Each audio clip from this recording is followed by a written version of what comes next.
course, all the rage now is that Donald Trump happened to use the word lynching when talking about what? The political lynching that's happening to him and happening around Washington, D.C. And I want to be very clear here. I don't necessarily agree that that's necessarily what's happening to Donald Trump, but it's very clear to me that something is happening that shouldn't happen in this situation. Something strange is happening to Donald Trump. And that strange thing that's happening is they're not even deciding to vote on actually going through the impeachment inquiry. They're just going to continue on all of the stuff that's happening with the Mueller investigation, as if that gives them the impetus without legally voting on this. It's very strange that that is continuing to happen. If these people really believed in the impeachment process, if they believed they had the goods on Donald Trump, put it through the inquiry process like you're supposed to according to the Constitution, that C word that suddenly is all the rage with the left today, put it through the inquiry process. Put it to a vote. Allow Donald Trump to have his day in court on the Senate side. Why would you not do that if you have the goods? Are you saying that you don't? This process should at least have gone to a vote for a formal impeachment inquiry. That has not happened yet. But as Grabian formally put out earlier this week, we've got this. How dare the president compare lynching to impeachment? My votes are a protest against an unfair process. The inequities in the impeachment process have been glaring. What we are doing here is not a prosecution, it's a persecution. And indeed, it is a political lynching. So I will not vote for this nightmare before Christmas. I will not vote for this lynching in the people's house. I will vote against these resolutions. Even if the president should be impeached, history is going to question whether or not this was just a partisan lynching. This day feels to me like we're taking a step down the road to becoming a political lynch mob. And for those of you who say that this isn't about sex, I agree with you. This is about getting rid of the President of the United States. The whole idea is a lynch mob mentality that says this man has to go. And that, folks, is why I say Impeach D.C. Hashtag it. Hashtag Impeach D.C. For those who may not have heard or seen my show before, here's where I come down on Trump impeachment mania. Those that are looking to impeach Trump are doing it because, why? They're covering their own asses. As it's been documented time and again from investigative journalists with multiple awards who have worked for the AP, USA Today, all of these mainstream outlets. If they were good enough for these mainstream outlets before, suddenly now they're conspiracy theorists? Hail to the no. It's very clear that the DNC was involved in at least a cover-up, if not outright electioneering from Ukraine towards the 2016 election. Alexandra Chalupa, if you don't know the name, look it up. Look up what Glenn Beck had to say on this entire issue because he did such a great deep dive on this. All you need to know is that Alexandra Chalupa is the ringleader of the entire Russian story. And where did she get this information? From corrupt plutocrats and corrupt oligarchs in the Ukraine. They had a vested interest in using Ukraine as their vessel to launch attacks and bots and all of those things against Donald Trump. So anything, just like back in the day, anything that's anything you say, I can say against you. Rubber and glue, whatever's rubber, I'm rubber, you're glue, whatever bounces off of me sticks to you. That entire situation, that's what's happening here. Make no mistake about it. The DNC is 1,000% guilty of having Ukraine meddle in our election. That exposure cannot happen. That cannot happen. So if Trump were to actually get the Ukraine to do the full investigation, that's what would be exposed in all of this.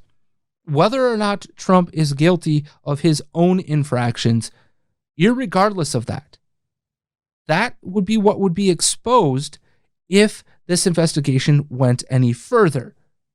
Now, Trump is not an innocent party here either. Okay? He is not an innocent party. This is a guy who has very questionable ethics at the least. Now, why he would say the things that he said in that interview, those people who still think that there's no quid pro quo necessarily there, I beg to differ. I just do. It's just too obvious. Now, yes, there was no direct quid pro quo. There was no, oh, really? If you don't do this, I'm doing this to you situation. Or if you do this, I will do this for you situation. There was none of that necessarily. But come on. He's smart enough. Donald Trump is smart enough to figure out if he says those things that he's going to get nailed. So he said it in a different way. Now, he also couches a lot of things around other, things, saying, hey, we wanted the corruption to stop there. We needed the proof of that, yada, yada, yada. He says all of those things, right? And if you add them all up, it would seem like maybe Trump was actually right in holding back that money. But we all know, if you can do critical thinking, you have to know that there was a definite quid pro quo. But here's the issue here. And here's the question that nobody in D.C. seems to want to ask or answer. What happens if what was best for Trump and his campaign also happens to be best for the country? Is that suddenly something that the President of the United States, who is supposed to be the arbiter of our foreign policy and all of those things, suddenly they're supposed to, he or she, let's say it's a hypothetical situation, they find this information out. They find out that there might be corruption happening abroad and people looking into meddling into our own elections. If they find that information out, are they suddenly not supposed to pursue this anymore just because there might be a perception of political benefit for themselves? Let's be honest here. These two things are not mutually exclusive all the time. And if so, who would be the proper person to bring this up? Mike Pence? Mike Pompeo? Anybody involved in the Trump White House? What about the ranking members of Congress from the Republican side? How about the ranking members of Congress on the Democrat side? What about the ranking members of the Senate? Mitch McConnell is going to be the person to bring this up? Oh, that's right. None of them have the power to do anything about it. They can write strongly worded letters. Mind you, those 4 Democratic senators who bothered to put their names in writing, literally saying they will withhold their support if this X, Y, and Z doesn't happen. Exactly a quid pro quo situation. So we have Joe Biden and his son being investigated, and that entire Burisma situation, whether it was before, after, or during the time that Hunter Biden was there, doesn't matter. Burisma clearly had some corrupt dealings going on, and the fact that Hunter Biden was there, kind of shady, no question about that. And then you've got all of the questions about the other side of corruption here. You got the CrowdStrike situation. Whether you believe the conspiracy theory or not, it should be investigated. It has never been investigated. According to multiple sources, there's something fishy there. Okay? Now that we talk all about those things, here is the third key point. The sons of Joe Biden, John Kerry, and Nancy Pelosi. three of the big people. We're talking about the vice president, at the time the Secretary of State, and the Speaker of the House, or the leader of the minority in the House. All three of them had their sons working in the Ukraine. They've all made millions of dollars off of their work in the Ukraine. How does that happen if all of those people, you mean to tell me that Joe Biden didn't know about the corruption, or that John Kerry or Nancy Pelosi were not privy to information about the widespread corruption and the widespread oligarchy that was happening in the Ukraine? You mean to tell me that those things just right over the top of their heads? You're out of your mind if they didn't know exactly what was going on. And instead, what did they do? Chose to use that bit of information to their financial family benefit. How is that any different than what they're charging Donald Trump having to do here?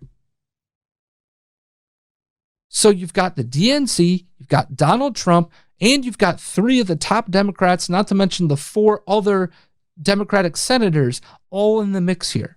All of those people are involved in some sort of corruption, some sort of ethical problem when it comes to the Ukraine.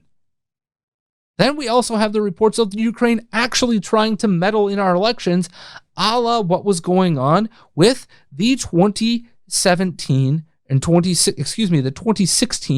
presidential election. This is just insanity, my friends. Absolute, utter insanity happening. So, with all that said, Impeach D.C. Everybody needs to go. Nancy Pelosi should have been gone a long time ago. Joe Biden should never see the White House because of what was going on in Ukraine and China and all the backroom dealings that have gone on between him and the rest of the people that are involved with him.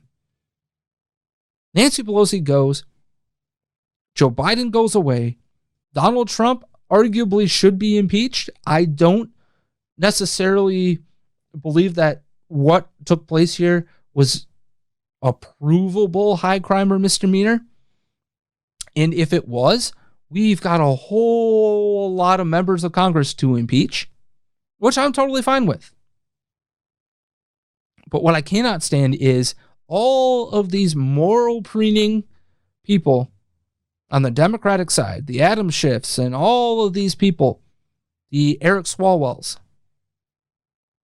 preaching to us about ethics and morality in our government when they support the very same people who have been as craven as humanly possible when it comes to the Ukraine situation.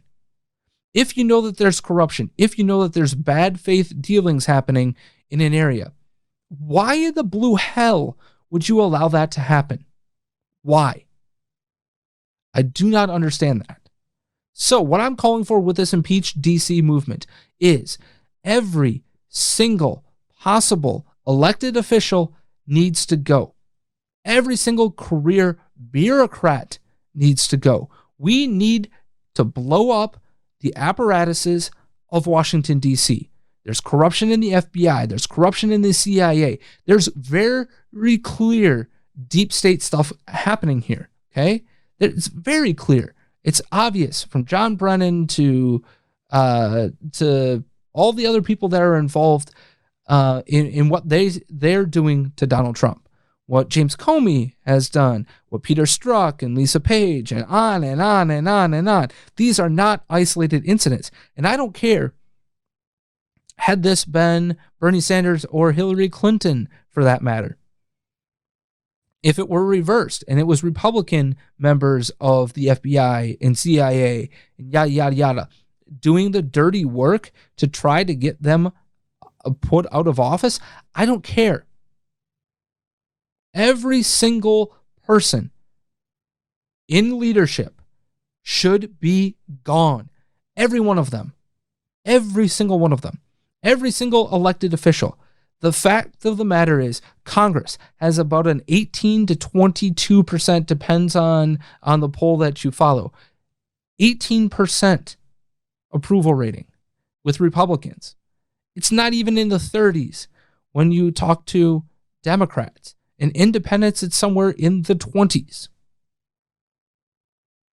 That is pathetic. But you know what's even more pathetic? This whole, but not my congressman or not my senator. Are you kidding me? They're all idiotically corrupt. They all need to be sent home. We need fresh blood to help wipe the system clean. We need people that are going to stand up and search for the actual truth instead of playing craven politics. You imagine a world where there's no Nancy Pelosi, no Mitch McConnell, no Chuck Schumer. None of these people are in power anymore.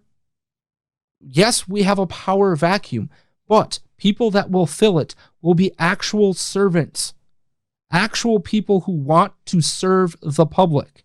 It's absolutely pathetic that we've got so many players in the DNC, FBI, CIA, IRS, on and on and on. It's absolutely pathetic that we've got all of those types of people. We don't even bother to touch those when you've got Donald Trump and the people in the Justice Department that could prosecute them and go after them for their corruption and their parts in all of this. But no action gets really taken except for Peter Strzok and Lisa Page. No actions get taken. It's absolutely 100% pathetic. And that's what I'm talking about with this Impeach D.C. movement. So, hopefully you'll join me. Hit up that hashtag Impeach D.C. And I would love to hear your ideas on who needs to be impeached, who should be gone from their offices. All of those types of things are vitally important.